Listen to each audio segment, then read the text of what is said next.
Hey guys, what's going on? It's Brandon. So we're gonna call this Courthouse Day. We've been going to courthouses, plural. We're on our way to our second one. The first one was that dealer that I told you about last night. Long story short, they sent me an email last Friday at 7 p.m. saying we're just gonna refund you your $4,000 deposit. Notice I'm not saying the dealer's name. Okay.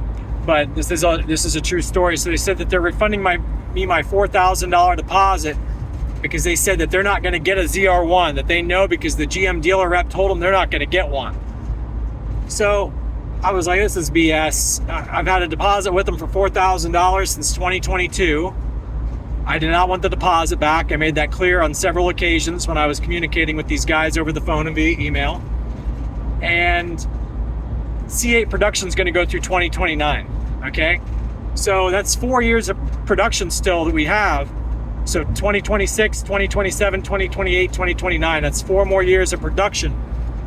And like we've talked about, there's going to be another car later, like the Zora or whatever. So they're going to make plenty of ZR1s, guys. They're going to make a ton of ZR1s. They're making as many ZR1s as they are E-Rays right now. Okay. So the point is, this dealership's going to get allocations. All dealerships get allocations towards the end of a model cycle, where it's like it's just free for all. They can order whatever they want. So what these guys did by them ripping me out of place and by me having to travel here to get proper communication, because here's the thing. Here's why I had to travel here. So a few months back, the sales manager notified me via a phone call or whatever it was that I'm not number 1 spot anymore. The owner and or the general manager bumped me to spot number 2. And I said, okay, well, can you get that in writing? Because rather than just blow it all up then and get mad and have nothing in writing, I said, Can you send that across in writing? So they said, we're going to sell it to you, the ZR1, at $10,000 over MSRP is the original deal. And so I said, okay, send that across. Well, what they did was they erased the word first, ZR1, and they just said ZR1 at $10,000 over.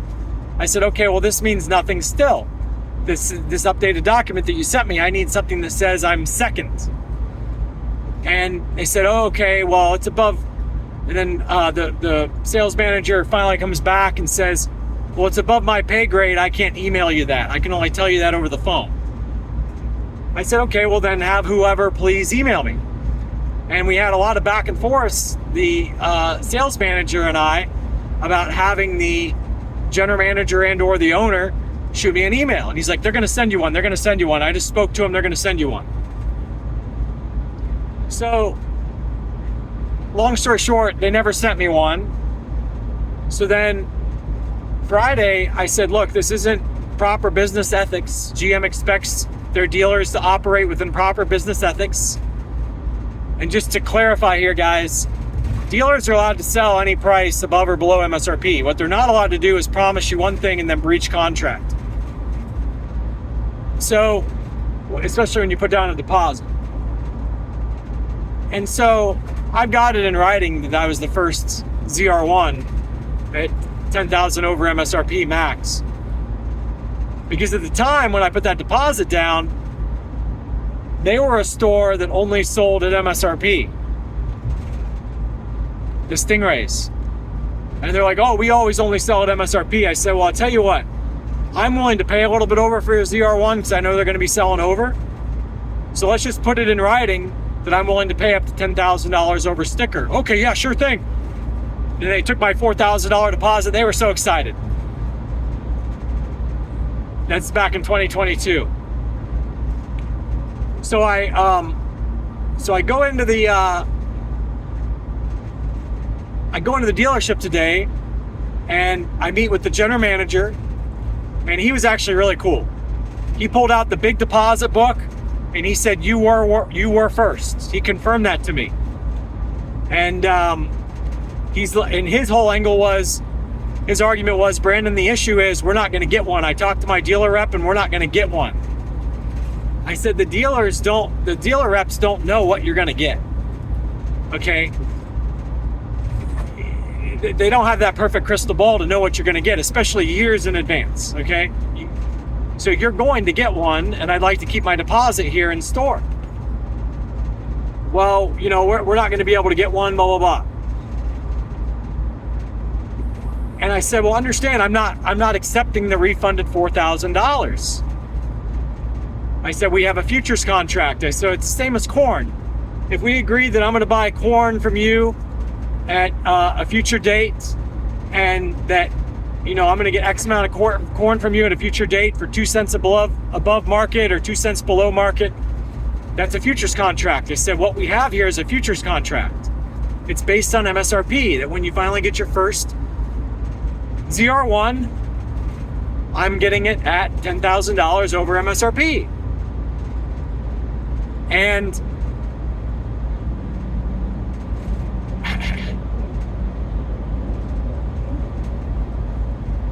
about that time, the owner's son busts into the office.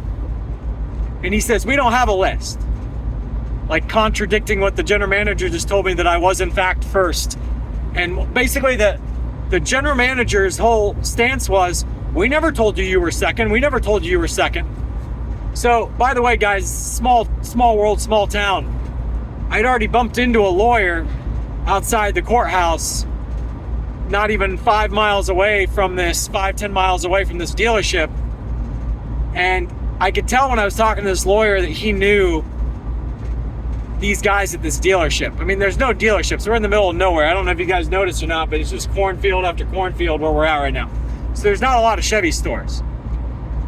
So if you're a small town lawyer, hell, he might represent the guys, okay? But the point is, the lawyer asked me all these questions on the courthouse steps. This is the last time I was in town. This is like a month or two ago.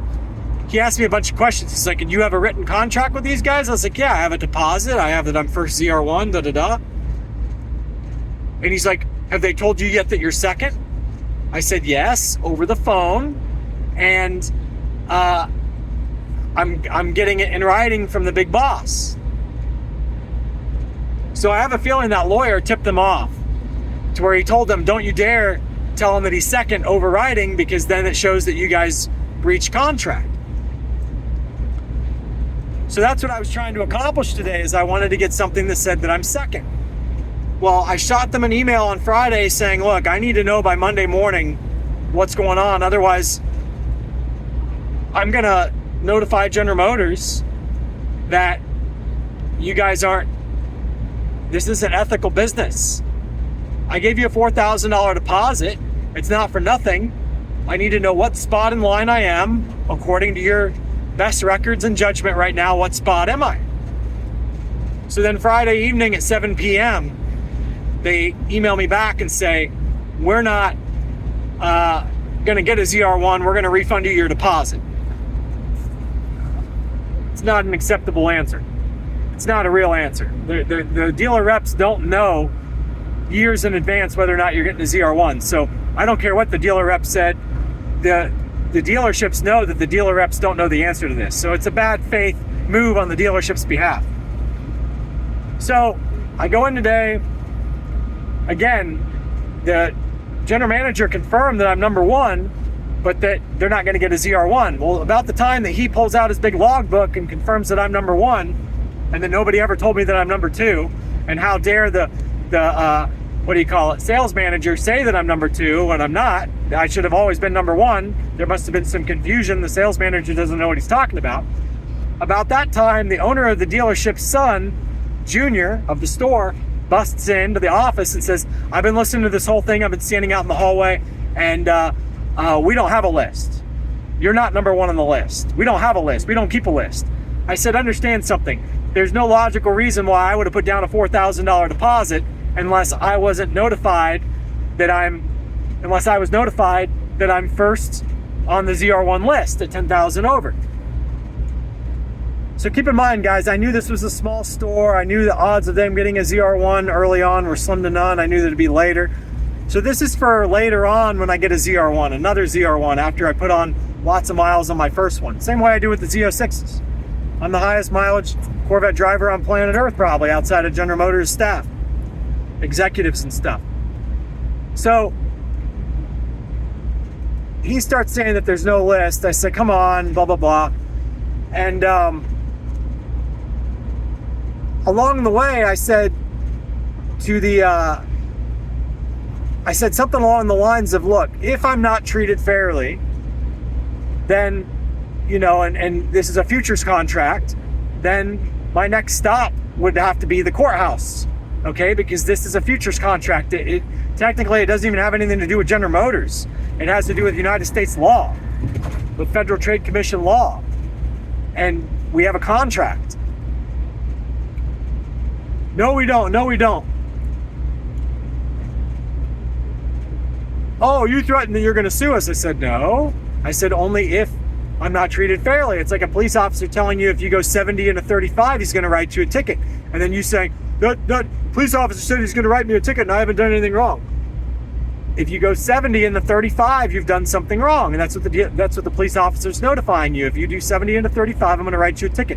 I was notifying these guys that if I'm not treated fairly and I'm not given the first ZR1 at MSRP, then obviously my next step would be the courthouse, because they kept saying that General Motors doesn't care what we do. General Motors has no jurisdiction over what we do, blah, blah, blah, blah, blah, like that they're untouchable, they have this kryptonite.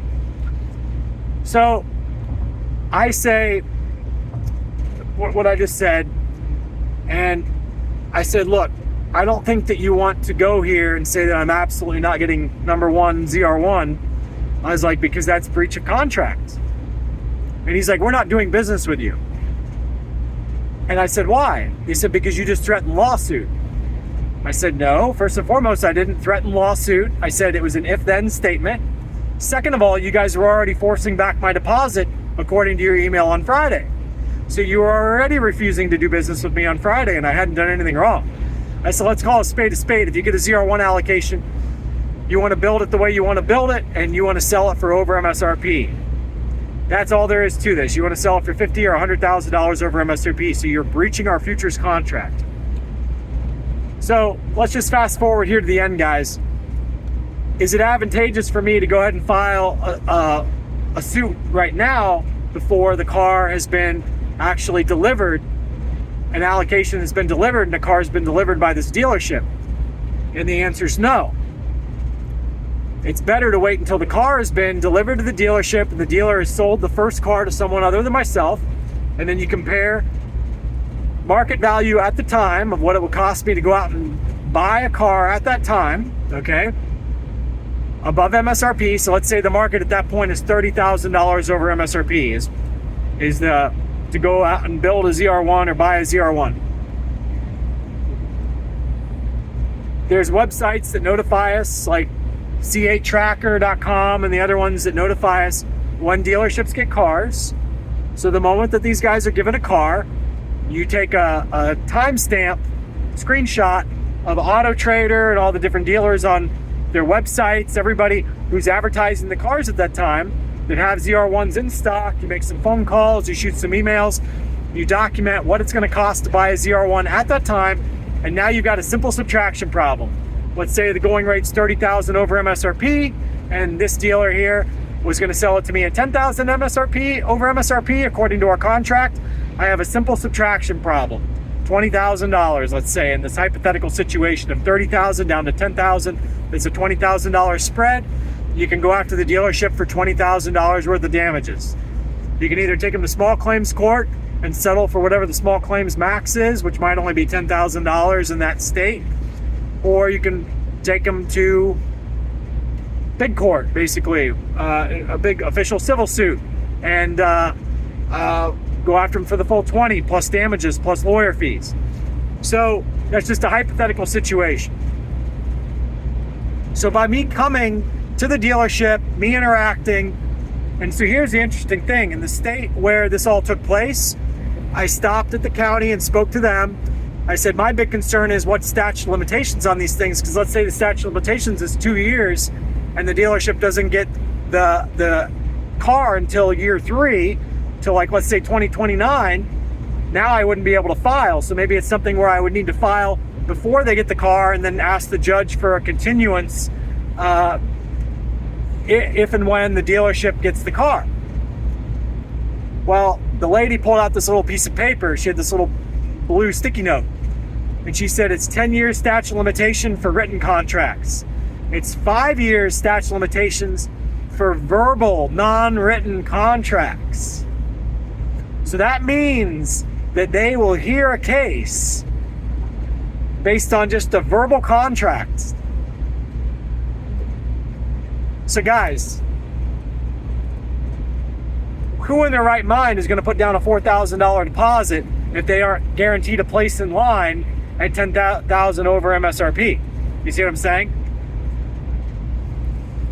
And granted, when I first went in there, they said, oh, we only sell at MSRP. So I've actually even got a case that I could argue, Your Honor, they told me that no way, no how would I be paying $10,000 over. But I said, I want the $10,000 max in writing. And they said, sure, we'll write that on a piece of paper because we're going to sell it to you at MSRP. But sure, if you want us to write $10,000 over on a piece of paper max, we'll write that. And that's what they wrote. So that's the original, what do you call it?